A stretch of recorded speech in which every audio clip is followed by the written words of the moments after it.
you all to this very, very special session of NEO. Today, we have our chief guest, Brigadier Sanjay Chauhan, who has not only been serving Indian Army for, more than 20 years, but he has also himself been a great academician. Like he has always topped in all of his examinations. He is also father of three very successful, sons. One of his elder son, Abhishek Chauhan, is also doing great in army. He is at captain rank right now, and he secured all India rank 1. For that exam, which they take for getting into engineering, into army. So he and other two sons are doing medical from Delhi, and they also secured amazing ranks in NEET. So not only, he has not only been a very successful person as an army professional, but also as a parent, and ensured that whatever things he was, or whatever hacks he was using to do great academically, he also pass it on to his sons, and then he will be sharing more about it in a while. And apart from that, we have Chitra ma'am from our Sairam Vidyalaya, Chennai. Welcome, Chitra ma'am. You can say Good hi to evening. our Good audience. evening. Happy evening. Very happy to meet everybody. Happy Ganesh Chaturthi. Great, great. And we have Mini ma'am from Palakkad, the academic planner of Saraswati Vidyalaya there. Very warm welcome, Mini ma'am. Yes. Thank you. Thank you so much for the privilege to stand on this social media, which is such a great personality. Thank you, Shweta, and very warm welcome to everybody. Yes, we have Tejul ma'am, ambassador and our technology expert from Saraswati International School, Valsad, a beautiful beach city in Gujarat. A very warm welcome, Tejul ma'am. Thank you so much. Happy Ganesh Chaturthi, and very proud to say, yeah, I'm a part of today's with the army officer. He is not army, but a great parent and great army officer. Thank you. We are so lucky to have you here, sir. Thank you. Yes, and then we finally, I think Rupali ma'am will join because of some last minute emergency, but I'll be taking care of the part which she was supposed to, throw light on. So maybe we can start. And Sanjay sir, are you there on the call?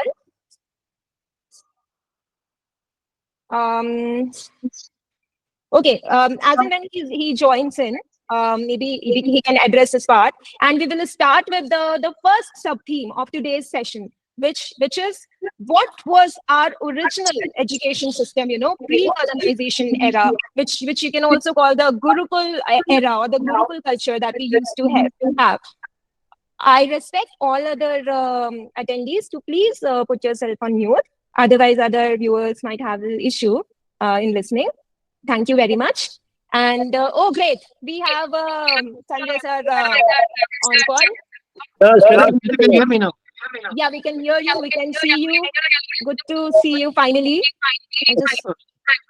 Okay. You. Thanks a lot, Shweta. So I got some important commitments coming up. I have to join. Excuse me, sir. Yeah. Excuse me, sir. Your voice is echo. So if you have joined with the two device, no, so cut the one device. So because of this, so join with one device. Can you hear me now? It's We echo. can hear We you. can hear you, have but to, echo. Okay. You have to log, because you log have out from the other device. The other device you have to log out. Yeah. I have not got it. Okay. Yeah. Okay now? No, still echo. Still okay. So Now it's okay. Now I have removed the other device, so we can go now. respected educators and panel members, good evening. I'd like to tell you that being a serving officer here, I am also one of the chairman of school also, where I got about 4,500 students in my AP school, and we have been looking after the school since last 3 years. So, and a lot of good things have been done and results have been phenomenal.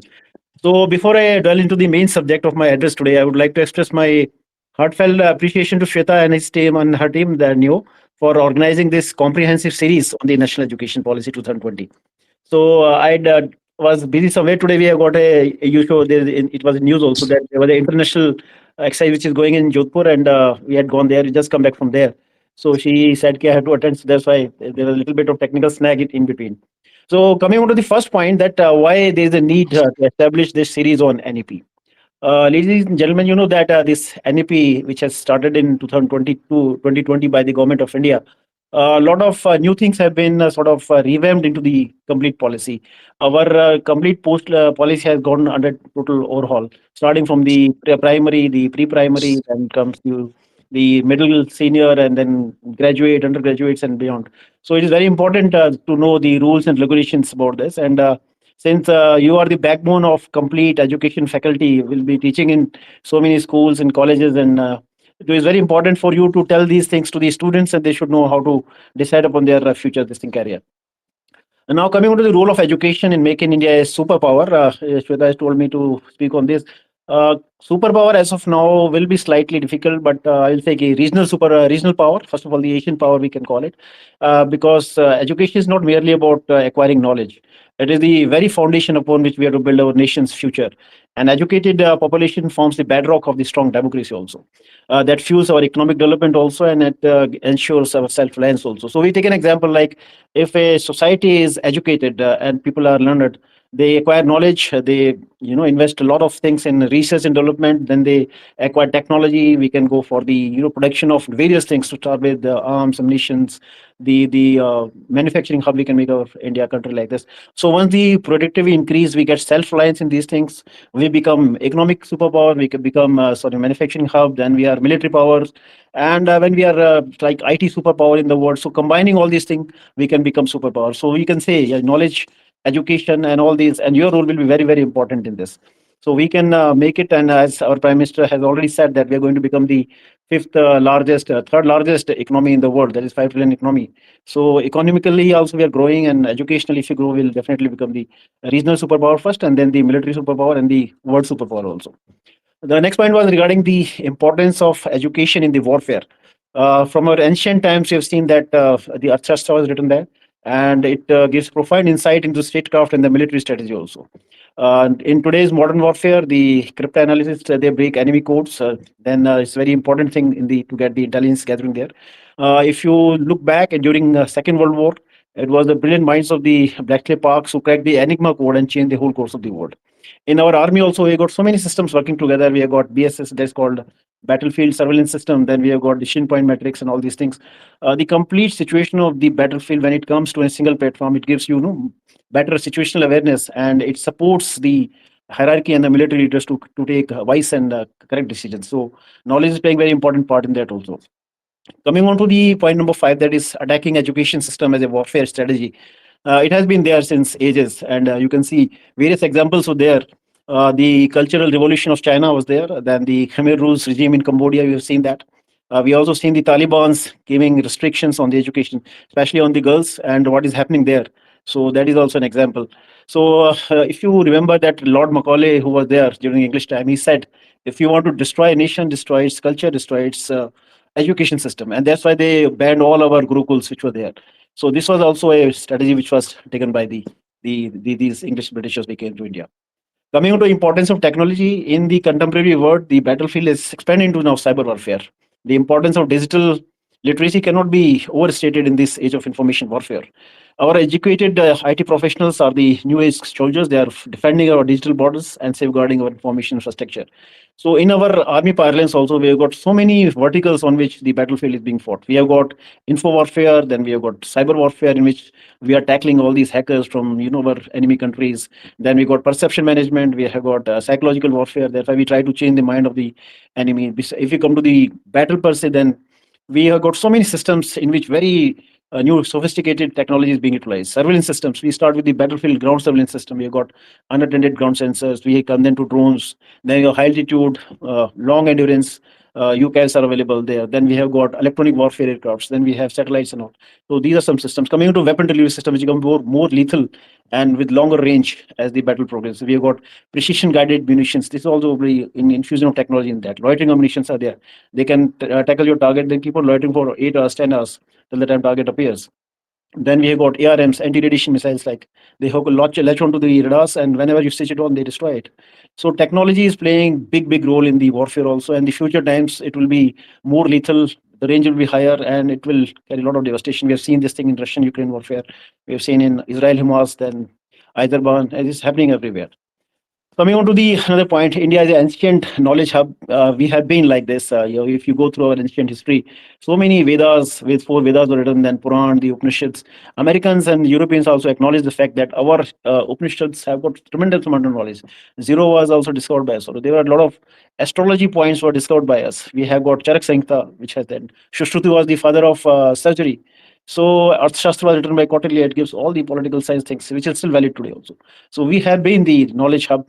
If you remember, we have got Nalanda, the Takshila. There were so many books in Nalanda. It was told that when it was burned by one very invader called Bakhtiar, it burned for three months together. I had gone to that place and seen the devastation. So we have been. That's why we were called the golden bird of the world, and we were the Vishwaguru.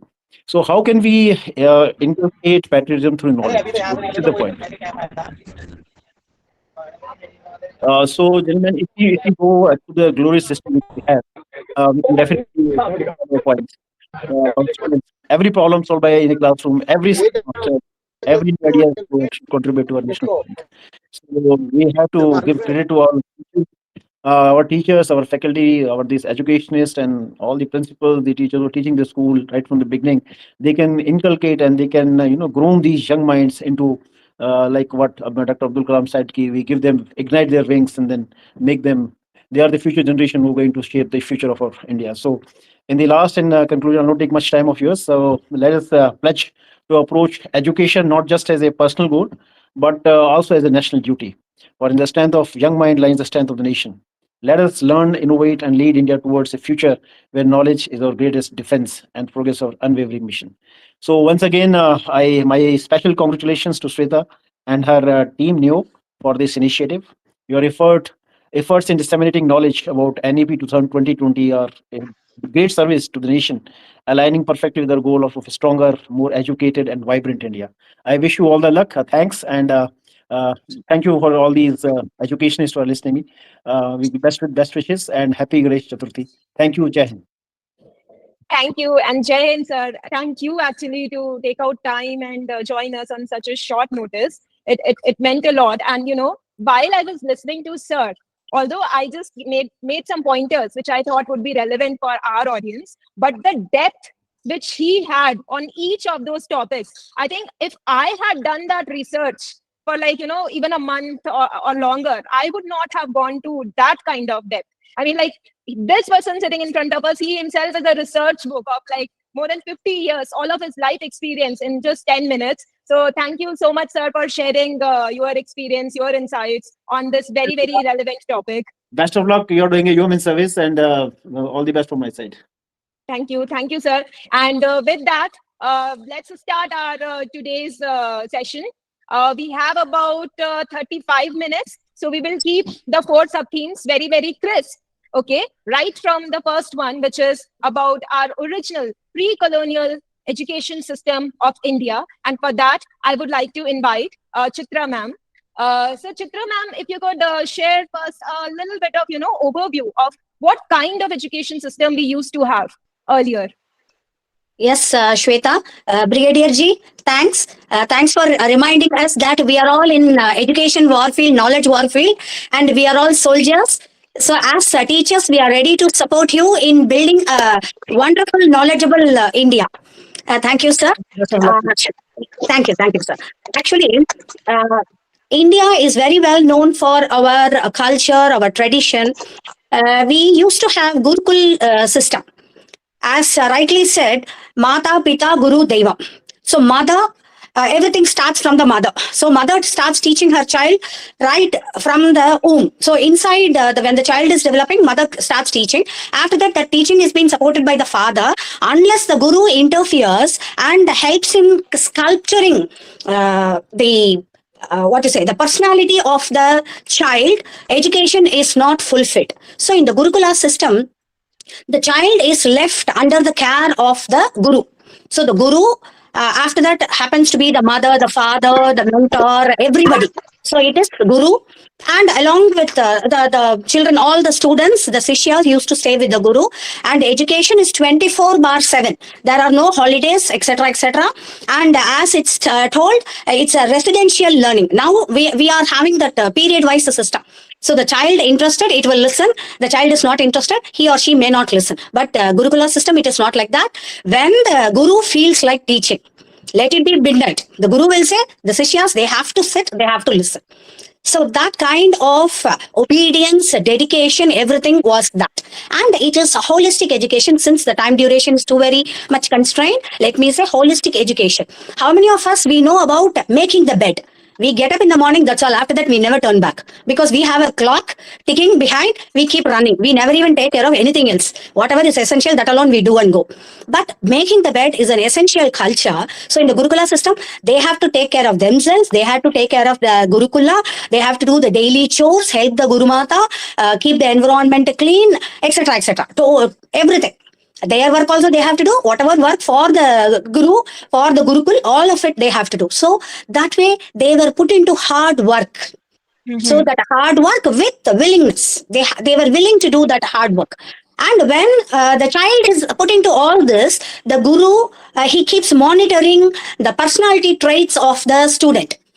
This boy is having perseverance. No, easily he is giving up. He has that leadership quality. He has a commanding thing. He has that strategic thinking. So he is able to complete the task. He is a hard worker, but this person is a smart worker. Like that, personal analysis is made. So the Guru and the Sishya, they have one-to-one bondage. So that connection, it has brought in so much of development. So here we can, whenever we talk about anything, we cannot omit Ramayana or Mahabharata. See, here also in Ramayana there were 4 brothers. Each one is very special, but fortunately or unfortunately, we keep talking only about Rama and Lakshmana. Bharata and Shatrughna, we never used to focus because they were very, very obedient and they were the behind the scene. Whatever Rama was able to achieve finally, whatever Lakshmana was able to support, how much ever support Lakshmana was able to give to Rama, it was only because of the sacrifices made by Bharata and his twin brother. So this personalization, this character building was done by the Guru, Vashishta. So he said Rama has got these qualities. So Rama can become this. So the next Lakshmana, he has these qualities, determination, perseverance, etc. And Bharata, total dedication. And next comes, help me Shweta, next to Bharata is whom? Shatrughna. So very less we know about Shatrughna. He is very brave, he is loyal, intelligent. He has the ability to communicate with animals, birds and all kinds of natural organisms. So he is Mr. Dr. Doolittle. Now we come across Dr. Doolittle because this is a way we have to capture our younger generation because they don't know about all these things. Maybe the Chitrakatha, which is not existing, maybe the cartoon, etc., is there. Very true. Not many people will know Shatrughna, but everyone would know Dr. Yes, Yes, because Bharata was also misinterpreted, like when Rama went to forest, this Bharata took his footwear and came.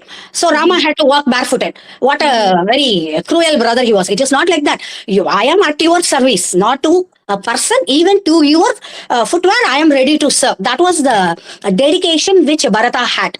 Talking about Mahabharata, here also we know about Pandavas, Kauravas. See, it is the mother who has given the personality trait right from the time of conceiving. So the Pandavas were taught you have to be humble. These are the ritual traditions that we have to follow. Whereas the Kauravas, this power, money, etc., etc. So that trait was there. So Dronacharya, what he started, he rightly recognized because both Pandavas and Kauravas are his disciples. So he cannot betray anybody. So he started mending them. So what are the good qualities Pandavas have? What are the few good qualities? What are the other qualities the Kauravas had? Accordingly, he personified. So we know only about Arjuna, his determination. We used to tell our children, the Guru asked, are you able to see the bird? No. The branch? No. Then what you are able to? Only that eye, because that much dedication. Brigadier sir is there, he knows about the object, that impact, how much it has to be created, etc. So that much dedication he had. So Yudhishthira, he is for honesty, total honesty. And Bhima, though he is very, very hefty, strongest, he never misused his power. So that much obedience, all this was recognized by the Guru. And accordingly, education was given to those people. Same way, Nakul. and Sahadev. Here also see what is the irony you see in Mahabharata also twin brothers are there, in Ramayana also twin brothers are there. And nowadays we talk about telepathy, etc., etc. So twins, the telepathy was there, internal communication. No verbal communication, but that internal communication was there, and they were ready to serve their family. So this Right. Nakul, Just a little anecdote here. Even yeah. Brigadier Sanjay Chauhan also has two twin sons, Shikhar and Shaurya. So, Exactly. So this Nakul, he is a master swordsman, very good in fight. Then he had knowledge on horse. So the breeding of the horse, how selecting the good breeds of horse, training them, and he had the diplomacy. So how to negotiate, it's very, very important.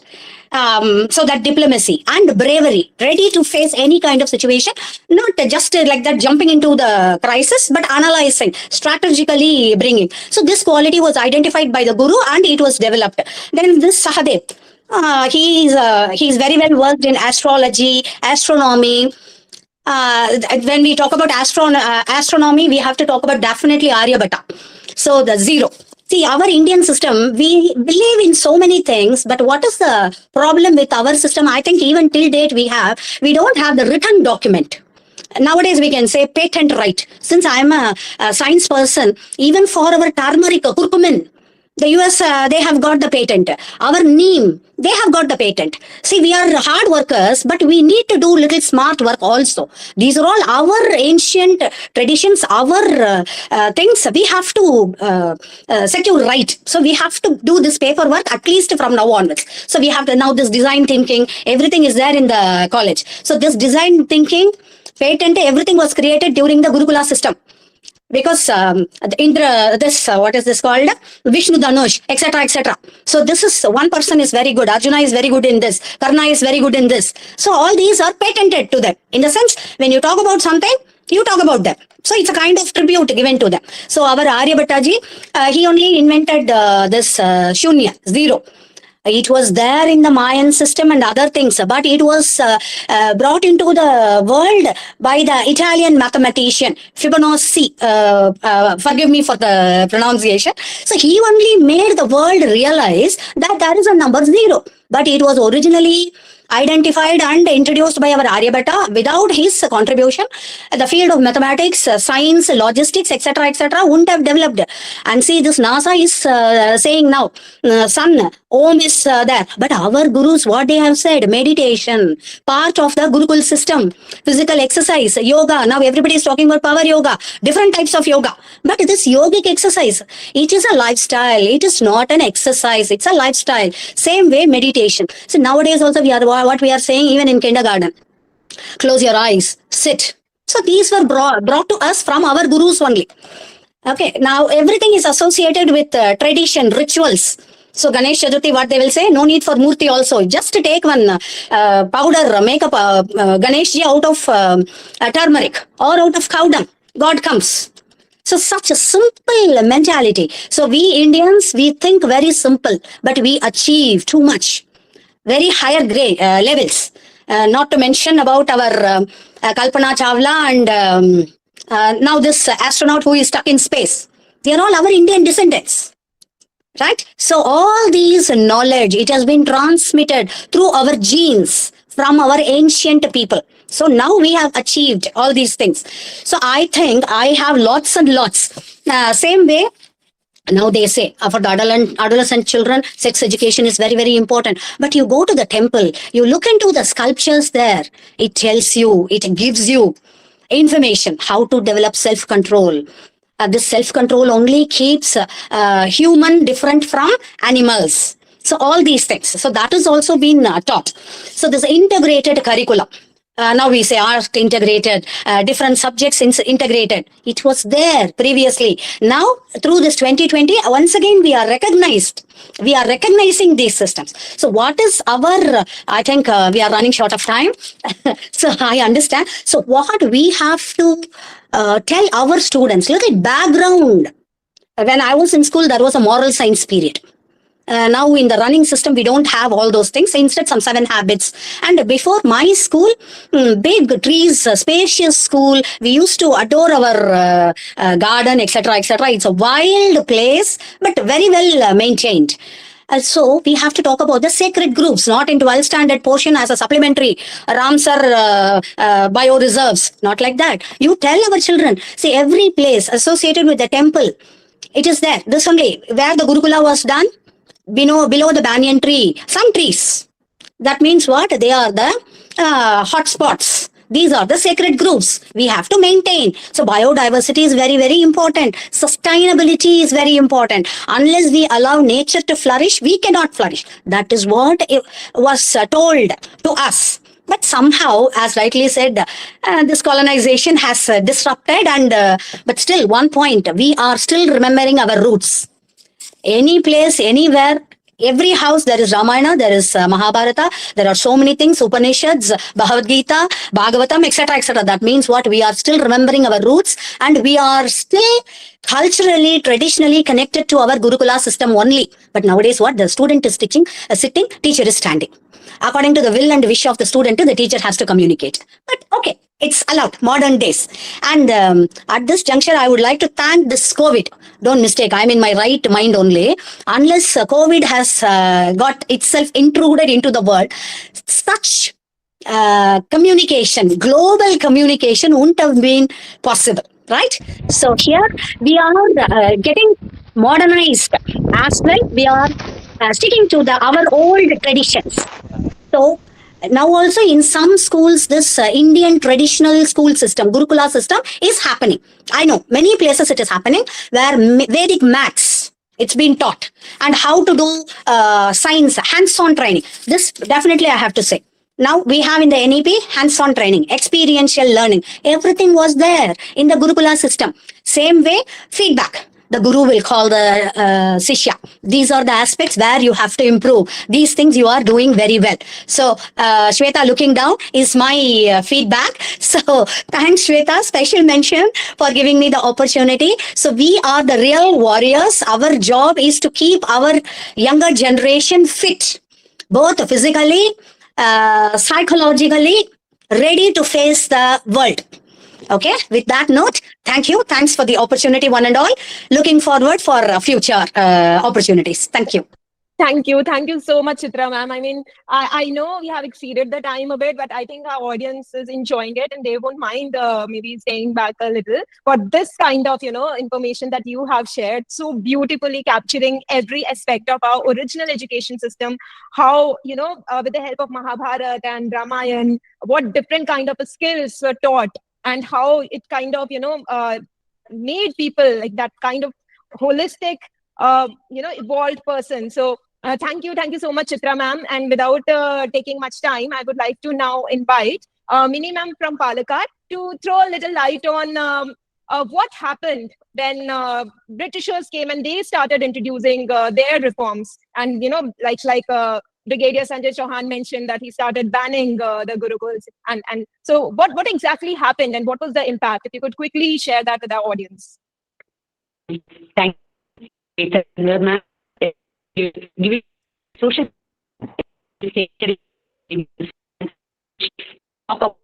your voice is breaking, Mini ma'am. If you could check your internet connection once. Or is it just on my side? Is everyone else able to hear? If yes, then give a thumbs up. No, or if no, the voice it's cracking. Voice is cracking. Yeah. Okay. Yeah, so just try once, maybe changing the network or the place, ma'am. Now it's okay. Hello. Yeah, now it's better. Yes, ma'am. Yes, ma'am. Okay. Okay, thank you so much for giving me such a great platform, because it's really the hard work of Shweta, who is actually just arranged us to get such a great personality. So, honorable, respected Brigadier sir, we are really today in front of you to give our little knowledge.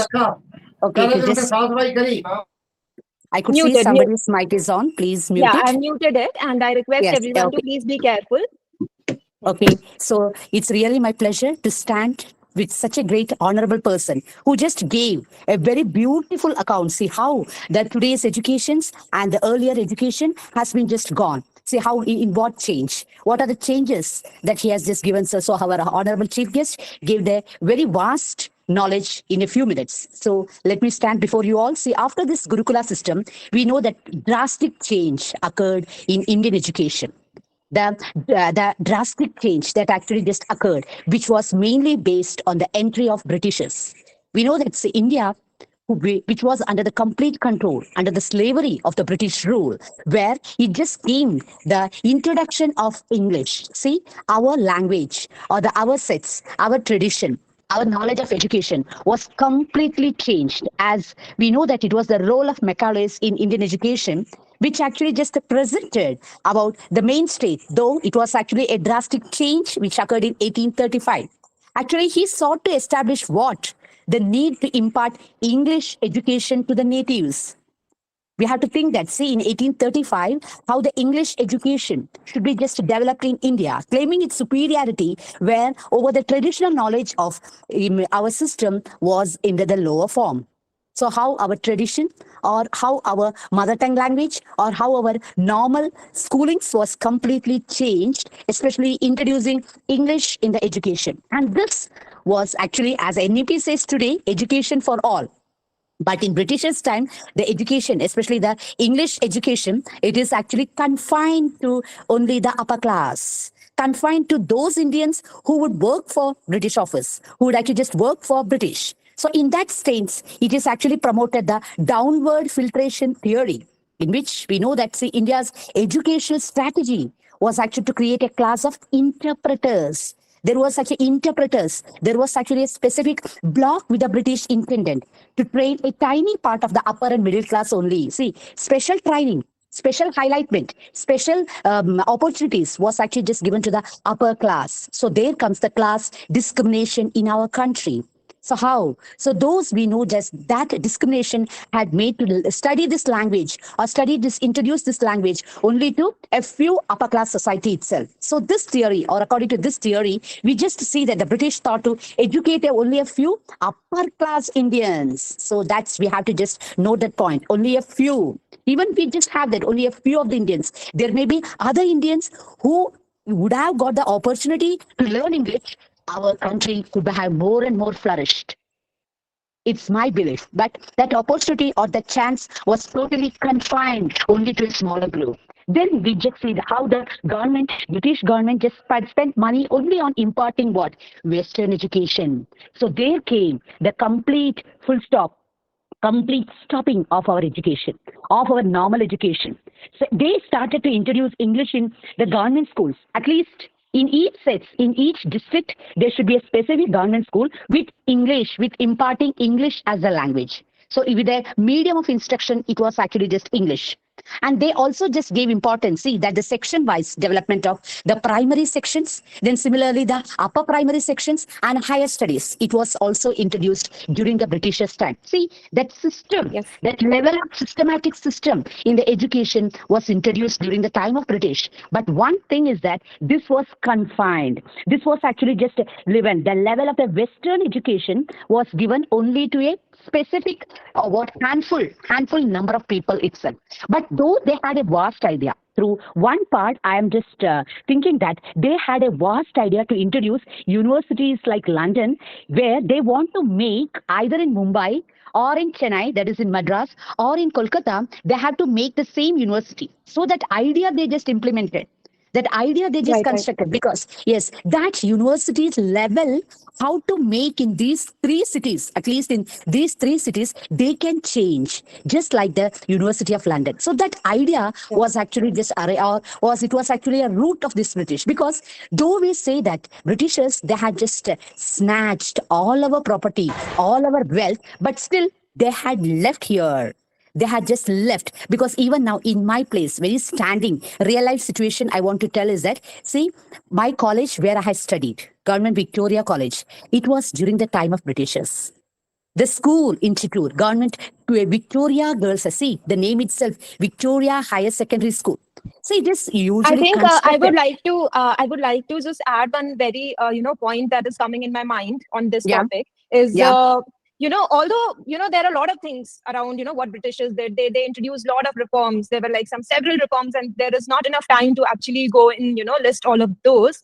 But one common thing in every reform that they introduced was focus on rote learning, just following a set of instructions, just, read and then do it. Don't think. Don't so the critical thinking, the problem solving, creativity, all those things were put in backseat, and you just have to read a certain book. The curriculum or the syllabus will be provided to the students, and they just have to write it in the exam. Read it, write it, read it, write it. Nothing more than that. And that was just to create the clerical jobs, like they were here to create slaves out of Indians, and that is why they kind of molded the whole education system in such a way that the so-called educated people of our education system were good slaves to these Britishers. They were very good at if you are given a set of instructions, just read it, understand it, and then implement it. Executors. That's all. And we can see the impact even today.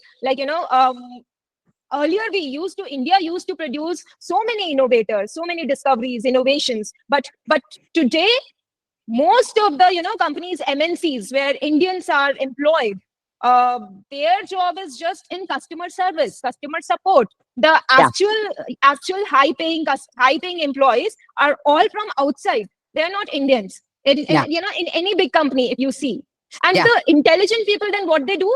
They leave country. They leave the country. So there has been our brain drain issue, that intelligent people are not working here because they are not getting paid and they're not getting valued. So I think that was one very big blow to our country, wherein all these critical thinking skills, higher order. So now in NEP we are talking about lots and hots, lower order thinking skills to higher order thinking skills. And what this Britishers did was break that system where a child is given that surface to develop those higher order thinking skills. And now we are like, we are in this stage where, and now we have hope in the form of NEP, but, and we, in fact, actually, we will just look into that, since we are running like really short on time, and I promise my audience that we will keep it short so we can free them up. So, Minimum, if you could just quickly conclude in a line or two. Yes. Okay. So, as there is a very short of time, but still, the one point is that, as Shweta has just told, though the Britishers introduced English, that is only for their own. It is not for the Indians' ambitions, as he had just, because as the concept of the slavery, even now, if you just come work in any of the MNC's company where the headquarters is of either Chicago or any of the international level, there even now, though our talent has been exhibited, only to a certain extent we could exhibit, that's all. Because the other higher ranks, other higher positions, everything. And if an Indian would actually just point out a one skill or in any new, apparently it's have just found out, means the name and fame would just go to that company with that manager or the HR, but not to that Indian who is actually in the lower grade of that the system. So the system is even today it's actually continuing. So let us bring a drastic change through this NEP 2020, because only NEP 2020 can do this change. So let all the educators who are in this dais could work together around the globe and make this NEP 2020 success around the universe. So thank you, Shweta ma'am, for giving me the opportunity to talk, as well as thank you to have such a great personality on this dais. Thank you so much, ma'am. Thank you, Mini ma'am. And now, in the interest of time, the fourth sub-theme, which was supposed to be around the interim reforms that were introduced, post-independence and until our last NEP 2020 was introduced, I will just, keep it very, very crisp. I will give the handouts to all the attendees on these detailed notes, the notes that I prepared for the session. But in this session, I'll just mention that one common failure point, or not failure point actually, I would not say failure point, but one common thing across the reforms introduced so far after independence was, the focus was more on the, access, like, how we can make education accessible to more people.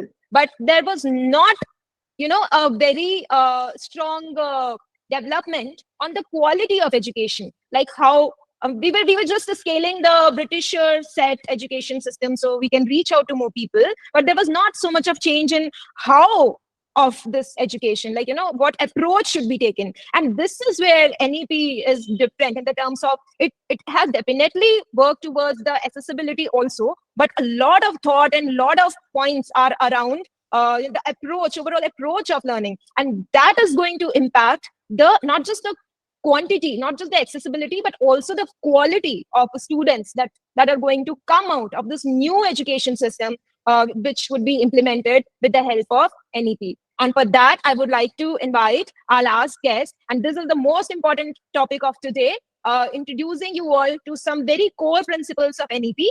In the next coming sessions of this mega series, we will be taking up each of this aspect and going deeper into each of these. But I would like Tejal ma'am to quickly, throw some light on these core principles at a high level. Over to you, Tejal ma'am. Thank you so much. I was just would like to tell you in one sentence, history repeat itself. So whatever we are, as sir and ma'am says, what is there in the Ramayana, what is the Gurukul. Now what NEP want? NEP wants that means whatever we have learned in the early systems, means activity systems, not only pen pencil systems, all the activities like if you want to learn how to fight in Yuddha. So our Gurujis give the practical and not only theoretical but practical. They have to fight with the each other, and this way they have taught the how to use the weapons. Right, the same NEP is telling, but in an innovative way, in a new way, and with the help of new tools. Like for example, if I give the latest example, our Neo app is having so many very good activities. So the same, only no, the students are not only reading and giving the exams, but so many activities are there. So many questions are there. So we can do the all these examples and learn so many things. So in short, say I will. This is the what I have learning from the beginning of the session. What sir has shared, what Chitra ma'am has shared about our Ramayana and Mahabharata. Ki, how they were learning and how the NEP is telling that we have to learn in vernacular language also, activity based, no subjective, activity based learning, and so many things. I will not take too much time because we are running out of the time. So we will take something more in the next session. So this is the what NEP is telling, activity based. And one more thing, specializing that they are telling teach in vernacular language. For example, if we are Gujarati and we are in Gujarat, so a certain thing we have to teach in Gujarati. If you are in South India, then language and uh, use the more of the technology.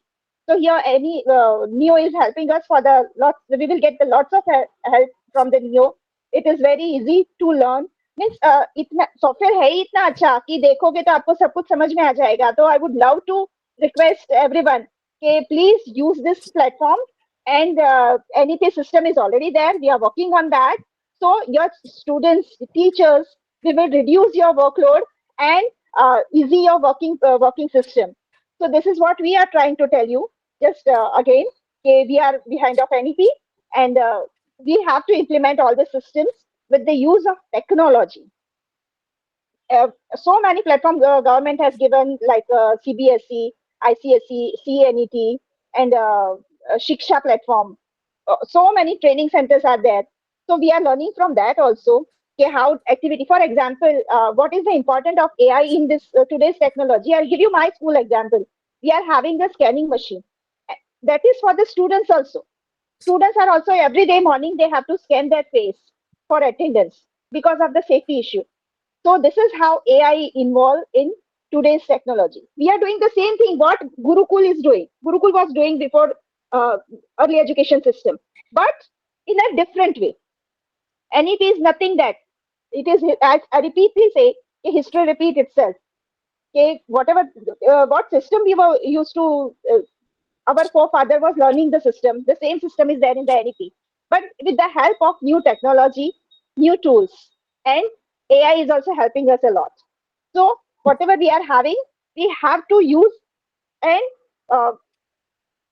we have to use it properly. And so many things are there. Question papers, activity. If you go to Neo's platform, you will get so many things. And I will not take much time because already we are behind the time. So, I I will think we will. hope I will next time we will get more time. So I will give you more details about that.